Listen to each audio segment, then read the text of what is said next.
53 inch ಇದ್ರು ಸಾಕು. ಯಾರಿಗೆ ತೋರಿಸ್ತೀನಿ? 56 ಇಂಚ. ಏನಪ್ಪ, ಬಹಳ ಕಷ್ಟಕತೆ.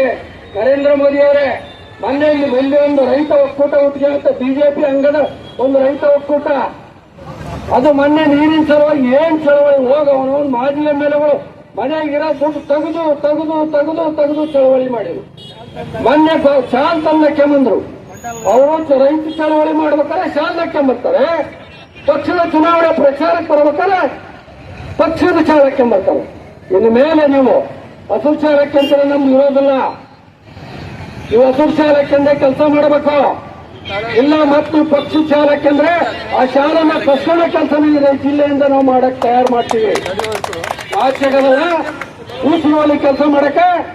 ಎಲ್ಲದಿರಿ ಸತೀಶ್ ಅವರೇ, ಎಲ್ಲದಿರಿ ರೇಣುಕಾಚಾರ್ಯ ಅವರೇ, ಎಲ್ಲದಿರಿ ಮಲ್ಲಿಕಾರ್ಜುನ ಅವರೇ, ಎಲ್ಲದಿರಿ ಬಿಜೆಪಿ ರೈತ ಮೋರ್ಚಾದವರೇ, ಎಲ್ಲದಿರಿ ಕಾಂಗ್ರೆಸ್ ರೈತ ಮೋರ್ಚಾದವರೇ, ಎಲ್ಲದಿರಿ ಜನತಾದಳ ರೈತ ಮೋರ್ಚಾದವರೇ, ಇನ್ನು ಆಚೆಗಲ್ವಾ ಹಂಚ್ಕೊಳಕ್ಕಾದ್ರೆ ನೀವು 7 ಒಟ್ಟಿಗೆ ಬರ್ತೀರಿ. ಸರ್ಕಾರ ಹಿಡಿಬೇಕಾದ್ರೆ ಉಸಿರುವಲ್ಲಿ ಪಾತ್ರ ಮಾಡ್ತೀರಾ. ನಾನು ಕೊನೆಯಲ್ಲಿ ಸತೀಶ್ ಅವ್ರಿಗೂ ಫೋನ್ ಮಾಡಿದ್ದೆ, ಏನ್ರಿ ಕೊನೆಯಲ್ಲಿ ಸತೀಶ್ ಅವರು ನಿಮ್ಮ ಹೋರಾಟ ಎಲ್ಲಿ ಹೋಯ್ತು ಅಂತ. ಇಲ್ಲ, ನಾನು ಒಂದು ತಕರಾರು ಹಾಕ್ತೀನಿ ಮನೆ ಕುತ್ಕೊಂಡು ಹೋದ್ರು. ಯಾಕೆ ನರೇಂದ್ರ ಮೋದಿ ಅವರು ಬಂದ್ರೆ ನಾಳೆ ಸೀಟ್ ಕೊಡೋದಲ್ಲ ಅಂತ, MLA ಸೀಟ್ ರೇಣುಕಾಚಾರ್ಯಗೂ ಕೊಡೋಲ್ಲ, ಆ ಮಾಡಾಳ್ಗೂ ಕೊಡೋದಿಲ್ಲ. ಇಲ್ಲಿ ಇವ್ರ್ಯಾರು ಇವ್ರಲ್ಲ ಜಗನ್ ಅವ್ರಿಗೂ ಕೊಡೋಲ್ಲ. ಯಾರು ನೀವು ಹಾಲಿ MLA, ಮಾಜಿ MLA, ಹಾಲಿ MLC, ಮಾಜಿ MLC, ಈ 26 ಏನ್ ಕುಣಿಗಲ್ ಶಾಸಕರು ಡಾಕ್ಟರ್ ರಂಗನಾಥ್ ಅವರು ಸರ್ಕಾರಕ್ಕೆ 11ನೇ ತಾರೀಕೆ ಪತ್ರ ಬರೆದರೆ ಇದನ್ನ 108 ಸೆಕ್ಷನ್ ನಡೆಯೋದನ್ನ ವಜಾಗೊಳಿಸಲಿ ಅಂತ. ನಿಮಗೇನಾಗಿದೆ? ಯಾಕೆ ನಿಮಗೆ ಲಕ್ಷ ರೂಪಾಯಿ ಸಂಬಳ ಕೊಡೋದಲ್ಲ? ಮಾಜಿ MLAಗಳಿಗೆ, ಹಾಲಿ MLAಗಳು ಸಂಬಳ ಕೊಡೋದಲ್ಲ? ಈ ಶಾಸಕ ಮಂತ್ರಿಗೆ 475 ಕೋಟಿ ತಿಂಗಳ ಸಂಬಳ ಕೊಡ್ತೀವಿ. ಮಾಜಿ ಶಾಸಕರಿಗೂ ಸಂಬಳ ಕೊಡ್ತೀವಿ. ಇದು ಯಾರಪ್ಪನ ಮನೆ ದುಡ್ಡು? ಏನ್ ನಿಮ್ಮ ಅಜ್ಜಿಗಳು ಹೋಗಿ ಅಲ್ಲಿ ಟ್ರೆಜರ್ ಆಗಿಟ್ಟಿದ್ರ? 26ನೇ ತಾರೀಕುವರೆಗೆ ನಿಮ್ಮನ್ನು ನೋಡ್ತೀವಿ. ಇದು ಯಾರು ಸರ್ಕಾರಕ್ಕೆ ಇದನ್ನು ವಜಾ ಮಾಡಿ ಇದನ್ನು ಹಿಂತೆಗಿರಿ ಅಂತಕ್ಕಂಥದ್ದು ಏನು ಹಾಕೋದಲ್ಲ.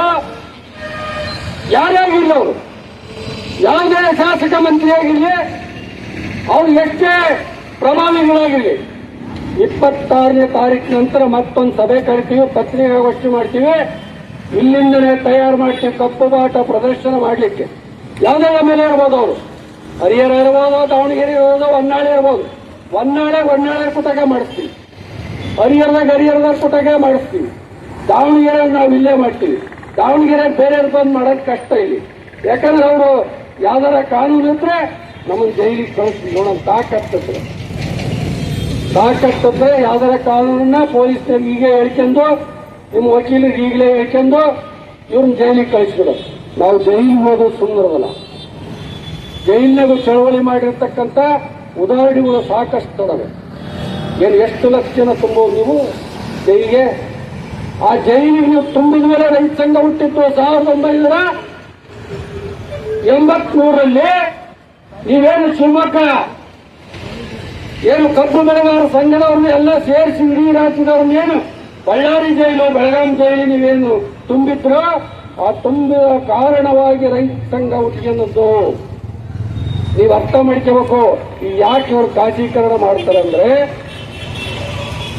ಖಾಸಗೀಕರಣ ಮಾಡಿದ್ರೆ ರೈತರಿಗೆ ಕರೆಂಟ್ ಬಿಲ್ ಕಟ್ಟಿ, ಅದು ಕಟ್ಟಿ, ಇದು ಕಟ್ಟಿ, ಟ್ಯೂಷನ್ಗಳು ಟೀನ್ಗಳು ನಡ್ಸಕ್ಕಾಗೋದಿಲ್ಲ. ಸಾಲ ಮಾಡ್ತಾರೆ. ಹೊಲ ಮಾರಾಟ ನೀವು ಏನು ಕೊಟ್ಟಿದ್ದೀರಲ್ಲ ಏಜೆಂಟ್ರುಗಳು, ದೊಡ್ಡ ಶ್ರೀಮಂತರು, ಅವ್ರನ್ನ ಕರ್ಕೊಂಬಂದು ನಮ್ಮ ಹೊಲ ಮಾರ್ಸೋದು. ಹೊಲ ಮಾರ್ಸಾದ್ಮೇಲೆ ನಾವು 2 ವರ್ಷ ದುಡ್ಡು ತಗೊಂಡು ಮಜಾ ಮಾಡೋದು. ಮಜಾ ಮಾಡಿ ಆದ್ಮೇಲೆ ಇನ್ನೇನು ಕೌಂಟ್ ಖಾಲಿ ಆಗತ್ತೆ.